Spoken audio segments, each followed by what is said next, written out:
Hello छात्रों, स्वागत है आप सभी का आपके अपने YouTube channel arts with Sudhir Shekhar में।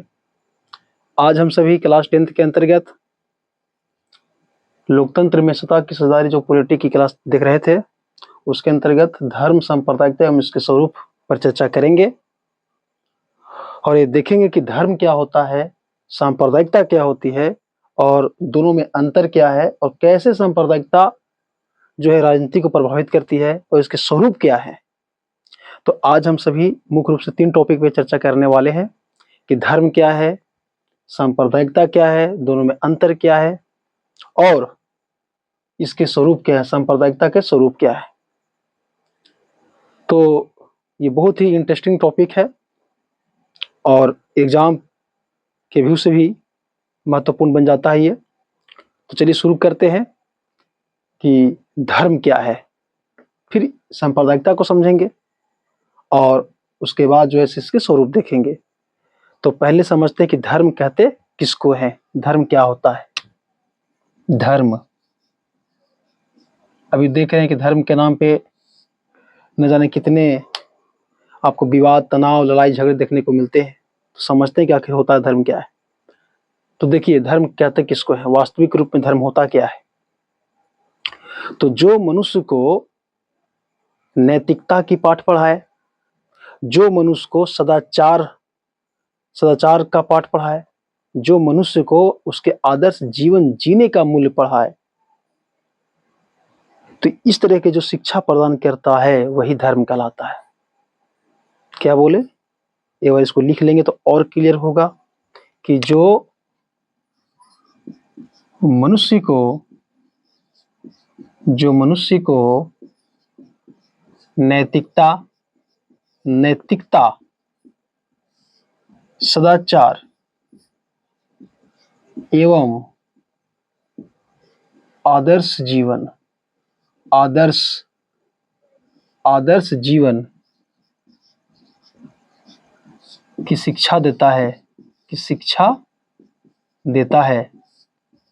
की शिक्षा देता है, वही धर्म है। देखिए, धर्म कहते किसको है, तो सीधी सी बात है कि जो मनुष्य को नैतिकता, सदाचार एवं आदर्श जीवन की शिक्षा देता है वही धर्म है। मतलब नैतिकता का मतलब पता ही है कि उसके अंदर अच्छे गुण होने चाहिए, कैसे बड़ों से बात करना है, कैसे छोटों से बात करना है, कैसे किसी का आदर करना है, बोलने का ढंग क्या होना चाहिए, चलने का ढंग, उठने बैठने का ढंग, मतलब एक जो गुण होता है, संस्कार जो होता है लोगों में होनी चाहिए, इस तरह का गुण वही नैतिकता होता है।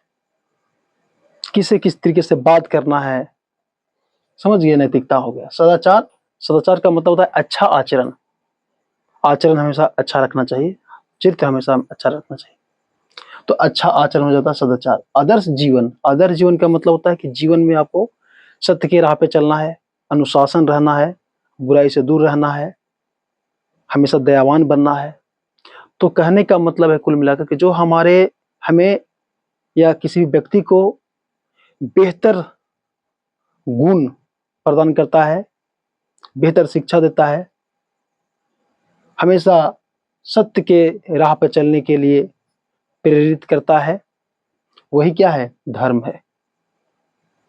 तो धर्म इंसान को, किसी व्यक्ति को सत्य मार्ग की ओर लेके जाता है, उसे अच्छे गुणों की ओर प्रेरित करता है कि उसके अंदर अच्छे अच्छे गुण आए, ताकि स्वयं उसका एवं वो जिस क्षेत्र में रहता है उस क्षेत्र का, समाज का कल्याण हो सके। तो ये धर्म है जो मनुष्य को नैतिकता, सदाचार एवं आदर्श जीवन की शिक्षा देता है, वही क्या है, धर्म।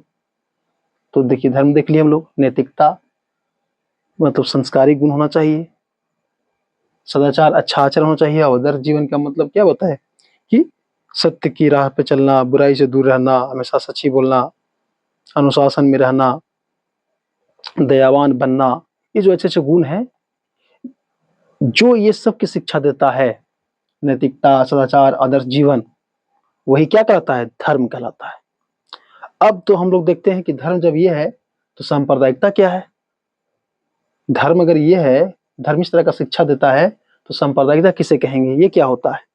तो देखिए सांप्रदायिकता को भी आसान भाषा में समझेंगे हम लोग कि सांप्रदायिकता होता क्या है। सांप्रदायिकता सांप्रदायिकता सांप्रदायिकता कहते किसको है?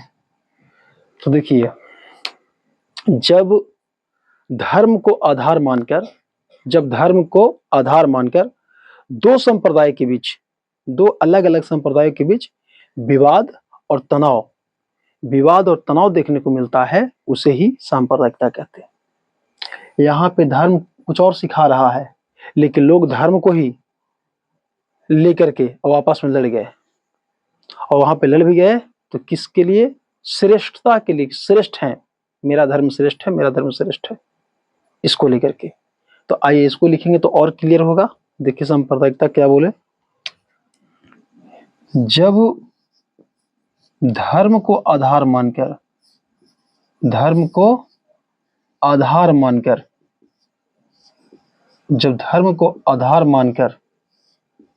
दो अलग अलग संप्रदायों में विवाद व तनाव देखने को मिलता है,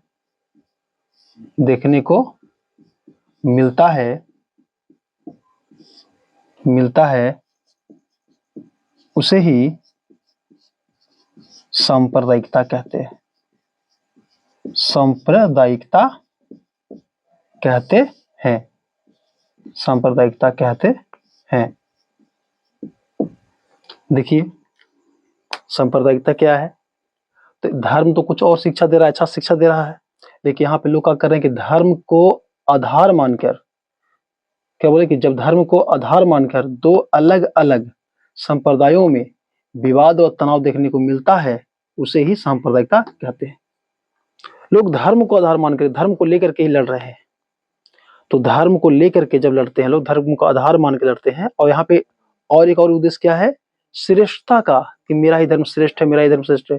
जबकि धर्म कुछ और शिक्षा देता है, लोगों की मानसिकता ही अलग बनी हुई है, और धर्म सबका अच्छा होता है, और धर्म वही है जो लोगों को अच्छी अच्छी बातें सिखाती है। नहीं तो जिस भी धर्म में इस तरह का गुण नहीं है, वो धर्म फिर कैसा हो जाएगा? धर्म वास्तविक क्या है? जो लोगों को नैतिकता सिखाता है, सदाचार का शिक्षा देता है, आदर्श जीवन जीने की शिक्षा देता है। अगर ऐसा शिक्षा प्रदान जो नहीं करता, धर्म कैसा? और अगर ऐसा शिक्षा प्रदान करता है वो धर्म है, तो फिर धर्म को लेकर के लड़ाई झगड़ा करने का मतलब क्या हो जाता है? लेकिन फिर भी ऐसा देखने को मिलता है कि जब धर्म को आधार मानकर दो अलग अलग संप्रदायों में विवाद और तनाव देखने को मिलता है, तो उसे क्या कहते हैं? सांप्रदायिकता कहते हैं। तो ये हो गया, धर्म और सांप्रदायिकता दोनों अलग अलग चीज है। धर्म को ही आधार मान के यहाँ लड़ाई झगड़ा हो रहा है, श्रेष्ठता को लेकर के हम ही श्रेष्ठ हैं, समझ गए? तो ये देख ली धर्म और सांप्रदायिकता। अब थोड़ा सा दोनों में अंतर देख लेते हैं। अंतर देख लेंगे कि धर्म जो है वो समाज को या किसी व्यक्ति को सत्य, अहिंसा, नैतिकता, सद्भावना, मतलब कह सकते हैं कि अच्छे अच्छे गुणों की ओर लेके जाता है। जबकि जो सांप्रदायिकता है वो समाज को विवाद, तनाव और टकराव की तरफ लेके जाता है। धर्म जो है अपने अच्छे गुणों के कारण समाज को जोड़ने का काम करती है, जबकि सांप्रदायिकता जो है ये समाज को विखंडन की ओर, विभाजन की ओर लेके जाती है। तो धर्म और सांप्रदायिकता में थोड़ा सा पॉइंट क्या है कि अगर हम बात कर लें धर्म व सांप्रदायिकता, धर्म और सांप्रदायिकता, तो थोड़ा सा पॉइंट इसको भी आप नोट कर सकते हैं ऐसे। ये जो है सत्य, अहिंसा, सत्य हो गया, अहिंसा हो गया, और आपको कह सकते हैं सत्य, अहिंसा,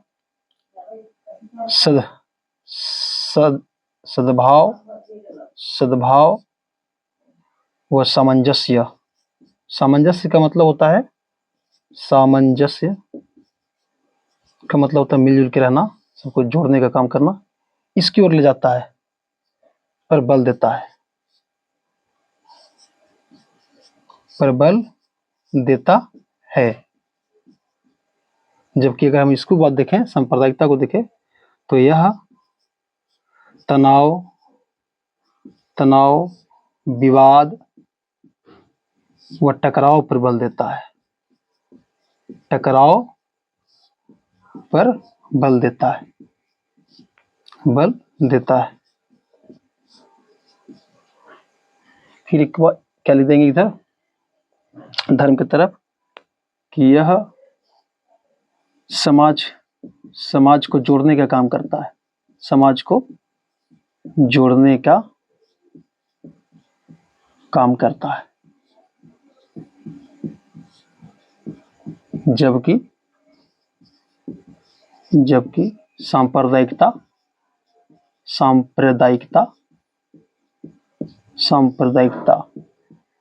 समाज को विभाजन की ओर लेके जाता है, विभाजन की ओर लेकर जाता है। तो देखिए कुछ इस तरह से देखने को मिला कि धर्म और सांप्रदायिकता में क्या अंतर है। तो धर्म जो है सत्य, अहिंसा, सद्भाव व सामंजस्य में कह सकते हैं कि अच्छे अच्छे गुण जो होता है, जिससे समाज में सभी लोग मिलजुल के रहें, समाज का कल्याण हो, समाज का विकास हो, उन गुणों की तरफ लेके जाता है धर्म, वो शिक्षा देता है। जबकि सांप्रदायिकता, जो धर्म के आधार पर लोग लड़ते हैं, तो सांप्रदायिकता जो है तनाव, विवाद और टकराव पर बल देता है, ये करता है। धर्म क्या करता है, तो देखिए यहाँ पे धर्म जो है समाज को जोड़ने का काम करता है, जबकि सांप्रदायिकता जो है समाज को विभाजन की ओर लेके जाता है। तो ये अंतर है दोनों में, किसमें, धर्म और सांप्रदायिकता में। तो धर्म और सांप्रदायिकता में कुछ इस तरह का अंतर देखने को मिलता है। अब कुछ पॉइंट है, जैसे कि सांप्रदायिकता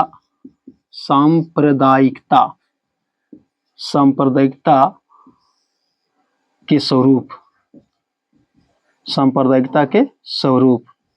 सांप्रदायिकता के स्वरूप का मतलब क्या है, तो इसका मतलब है राजनीति में सांप्रदायिकता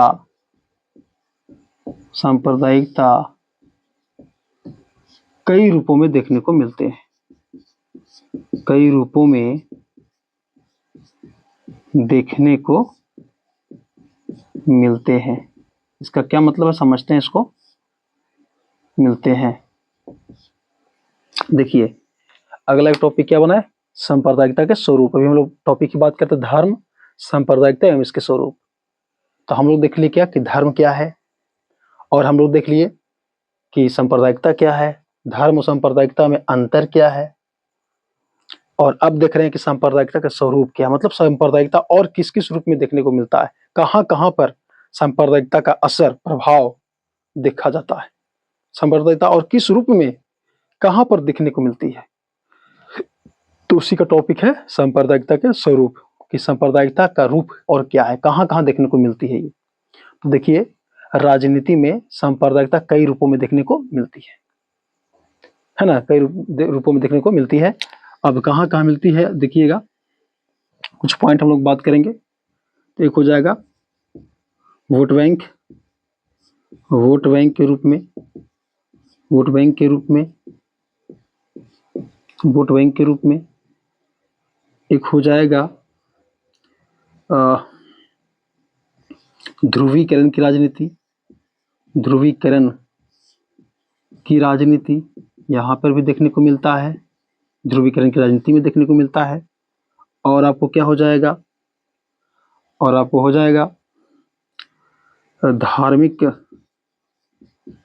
प्रतीकों का प्रयोग, यहाँ पर भी कुछ देखने को मिलता है। एक एक पॉइंट को हम लोग समझेंगे, पर थोड़ा नोट डाउन कर लेते हैं। संप्रदाय आधारित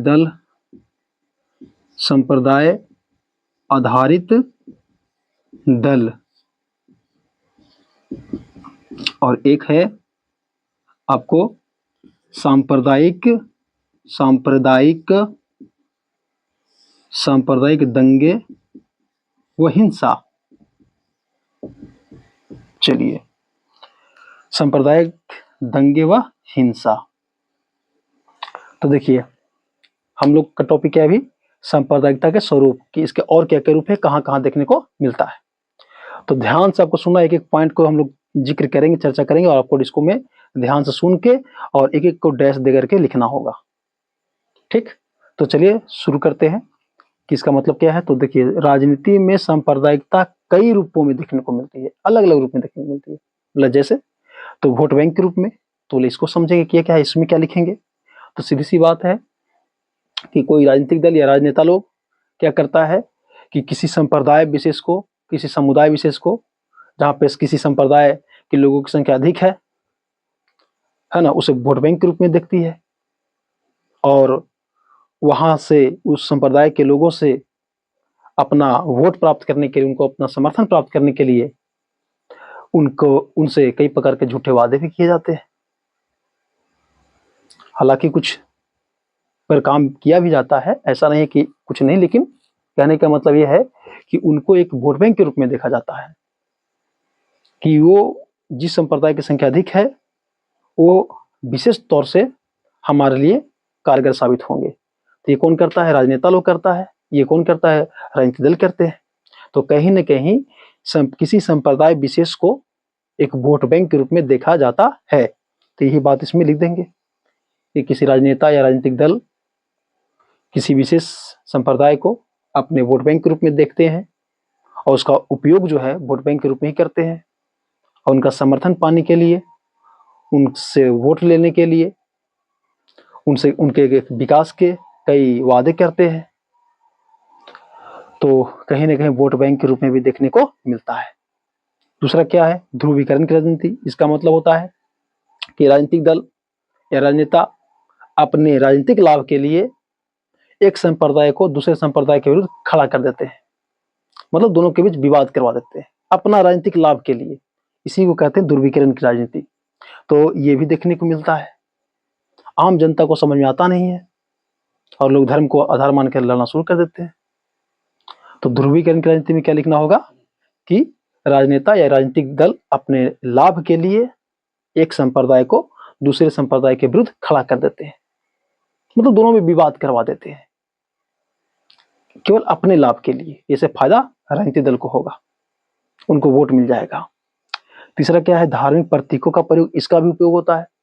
अब देखे होंगे कि किसी प्रकार का कोई चुनाव प्रचार प्रसार चल रहा है राजनीतिक क्षेत्र में, तो धार्मिक नारा का इस्तेमाल किया जाता है, धार्मिक भावनाओं का उपयोग किया जाता है, ताकि चुनाव में इसका असर ज्यादा पड़े, और इसका असर ज्यादा पड़ेगा तो लोगों का, किसी संप्रदाय विशेष का जो है समर्थन हमें ज्यादा मिलेगा। तो लोग क्या करते हैं कि धार्मिक प्रतीकों या धार्मिक नारा का इस्तेमाल करते हैं चुनाव में। चुनाव में क्यों करते हैं आपको पता ही है, इससे ज्यादा लोगों पर असर पड़ेगा किसी धर्म समुदाय पर, और ज्यादा असर पड़ेगा तो उससे वहां से ज्यादा वोट आने की संभावना होती है। तो कहीं ना कहीं ये भी देखने को मिलता है। तो ये सब क्या है, सांप्रदायिकता का ही रूप है। अगला है संप्रदाय आधारित दल। कुछ दल तो ऐसे होते हैं जो किसी संप्रदाय दल के लिए ही होते हैं। जैसे कहने का मतलब है कोई एक धर्म है और उसी धर्म से संबंधित कोई एक दल है, मतलब वह दल जो है वो केवल किसी एक ही धर्म समुदाय, एक ही धर्म संप्रदाय का विकास का बात करता है, हित का काम करता है। संप्रदाय आधारित है कि उसी संप्रदाय का काम करेगा, उसी संप्रदाय के विकास की बात करेगा। लोग ऐसा भी करना शुरू करते हैं राजनीति में। तो जो संप्रदाय आधारित दल है, केवल एक ही किसी विशेष संप्रदाय का ही हित विकास करने वाली जो पार्टी बनती है, उसे ही संप्रदाय आधारित दल कहते हैं। ये लिखा जाएगा इसमें, सीधी सी बात है। अगला है सांप्रदायिक दंगे व हिंसा। आपको ये दोनों जब सांप्रदायिकता हो, कहते किसको है, धर्म का आधार मानकर दो लोगों में तनाव हो जाता है, दो संप्रदाय में। तो आपको पता ही है कि संप्रदाय के झगड़े जो होते हैं, दो संप्रदाय में अपने धर्म की श्रेष्ठता को लेकर के, उनके विचारधारा को लेकर के, अलग अलग विचारधारा को लेकर के उनके बीच विवाद हो जाता है, तनाव हो जाता है। तो आपको दो संप्रदायों में क्या देखने को मिलता है, दंगे व हिंसा। तो इसके तो कई कारण हो सकते हैं, इसके तो कई कारण हो सकते हैं कि अलग अलग संप्रदाय है, अलग अलग विचारधारा है, लोगों की विचारधारा में टकराव हो जाता है, वो कुछ और मानता है, ये कुछ और मानता है, और दोनों जब एक दूसरे के विपरीत कोई कार्य करते हैं तो एक दूसरे के विरुद्ध खड़ा हो जाते हैं और उनके बीच फिर तनाव विवाद और दंगा फसाद देखने को मिलता है। तो ये विचारधारा की लड़ाई तो है ही, इसके साथ साथ राजनीतिक दृष्टिकोण से अगर देखा जाए तो राजनेता या राजनीतिक दल भी कहीं न कहीं सांप्रदायिक दंगे व हिंसा के लिए जिम्मेदार होते हैं। तो ये बातें इसमें लिख दी जाएगी। और अभी हम सब जो भी पॉइंट देखे 4-5 पॉइंट, ये सब किसके रूप हैं? ये सब सांप्रदायिकता के रूप हैं। किसके रूप है? सांप्रदायिकता। मतलब सांप्रदायिकता ये सब में कहीं न कहीं देखने को मिलता है। तो देखिए, बड़े ही आसानी पूर्वक हम लोग कुछ टॉपिक पर चर्चा किए। हम लोग का टॉपिक क्या था? धर्म, सांप्रदायिकता एवं इसके स्वरूप। तो हम लोगों ने धर्म की बात कर ली, हम लोगों ने सांप्रदायिकता की बात कर ली, हम लोगों ने धर्म और सांप्रदायिकता में क्या अंतर है इसकी बात कर लिए, और लास्ट टॉपिक हम लोग देखेंगे कि सांप्रदायिकता के स्वरूप क्या है। आपका काम है केवल सुनना और ध्यान से कलम कॉपी लेकर बैठ जाना है जब भी आप वीडियो लेक्चर देखें, और ईमानदारी से सुनना है एक एक चीज को। और जिस भी पॉइंट में आपको जहां पर भी दिक्कत होता है, थोड़ा सा वीडियो आप पीछे भी करके देख सकते हैं, और जिस पॉइंट में क्या बोले हैं उसको आराम से सुनना है और एक एक चीज आपको समझ में आएगा। अगर आप बेहतर ढंग से सुनते हैं तो समझने में कोई परेशानी नहीं होगी। लेकिन होता क्या है कि आप लोग वीडियो देखते हैं लेकिन ढंग से उसको सुनते नहीं।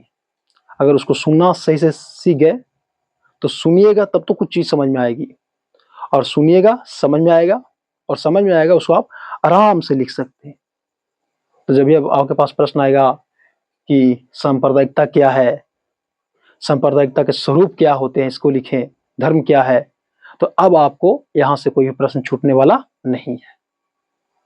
तो उम्मीद करते हैं कि आपको ये टॉपिक जो है, जो भी हम लोग चर्चा कर रहे थे, बेहतर ढंग से समझ में आया होगा, और आप लोग को कहीं ना कहीं इससे लाभ मिलेगा। तो चलिए ठीक है, अब हम लोग एक अलग टॉपिक में मिलेंगे, अलग वीडियो के साथ। तब तक के लिए धन्यवाद।